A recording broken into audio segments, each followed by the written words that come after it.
Bonjour, donc aujourd'hui on va revoir la notion de fraction de quantité. C'est une notion pas forcément facile, mais nous allons encore nous entraîner. Alors, situation d'aujourd'hui, j'ai 18 feutres, et je voudrais du coup tout d'abord un sixième des feutres. Donc, on observe déjà notre fraction, notre numérateur est 1, on sait que je voudrais qu'une seule partie, et notre dénominateur est 6. Rappelle-toi, le dénominateur correspond du coup en combien de parts je vais diviser l'unité. Tu entends bien dans ce que je dis, en combien de parts je vais diviser l'unité. Donc ça veut dire en combien de parts je vais diviser les 18. Donc, ce qui correspond à 18, mes feutres, et en combien de parts je vais les diviser? Eh bien, notre dénominateur nous dit qu'on va le diviser en 6. Comme tu connais tes tables par cœur, bien sûr, maîtresse, je connais mes tables par cœur. 18 divisé par 6, ça fait 3. Bien sûr, bravo. Je commence à parler toute seule.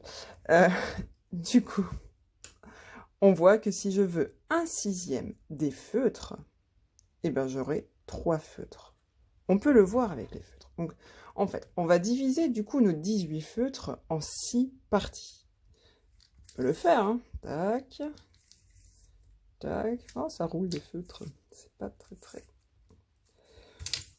pratique. Et donc, je peux bien observer que du coup, si je fais mes 6 parts à chaque fois, il y a bien 3 feutres dans chaque part. Parce que ce sont des parts égales, rappelle-toi, quand on fractionne, il y a toujours des parts égales. Et si je prends une part sur les 6, forcément je prends une part sur les 6, et bien je prends 3 feutres. D'accord? Donc première situation, on voulait un sixième des feutres, donc on divise les 18 feutres en 6 parties. 18 divisé par 6 est égal à 3. Donc à chaque fois, chaque groupe a 3 feutres. Et comme moi, je voulais seulement un sixième, donc une seule partie, du coup, un sixième des feutres est égal à 3 feutres. Voilà. Deuxième situation, cette fois-ci, j'aimerais 2 tiers des feutres. Numérateur 2, dénominateur 3.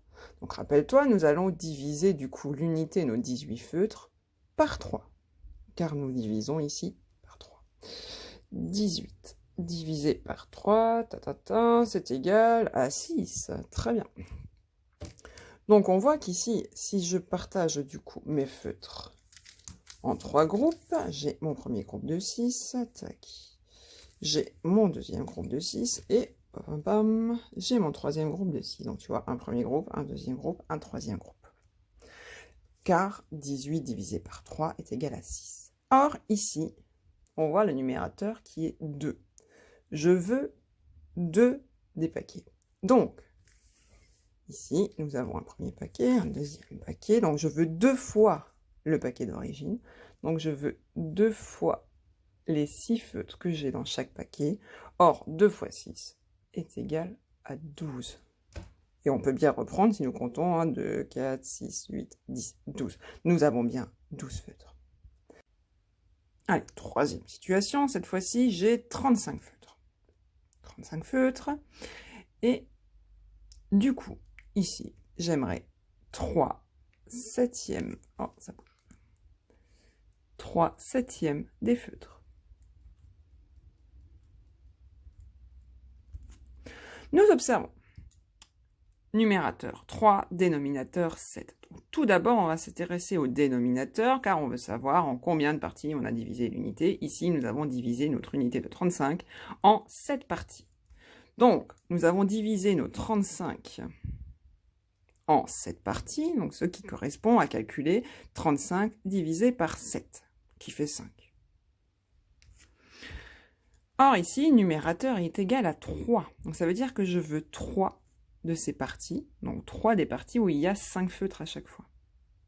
Donc c'est pour ça que pour trouver du coup 3 septièmes de 35 feutres, il suffit encore de multiplier 5 par 3, qui fait 15. Donc ça veut dire que 3 septièmes de 35 feutres est égal à 15.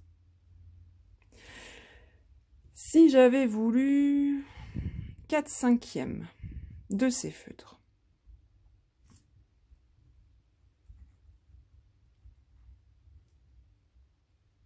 Ici, on voit qu'on a un dénominateur de 5. Ça veut dire qu'on divise les 35 feutres par 5.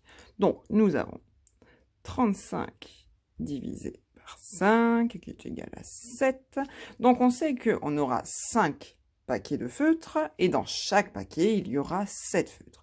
Or, ici, j'ai un numérateur de 4. Ça veut dire que je veux 4 paquets.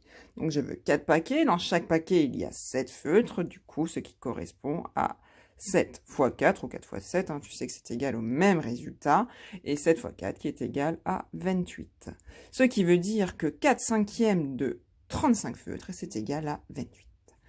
Voilà, avec toutes ces explications, j'espère que tu as mieux compris, et nous allons encore nous entraîner. Ne t'inquiète pas. Allez, bonne journée!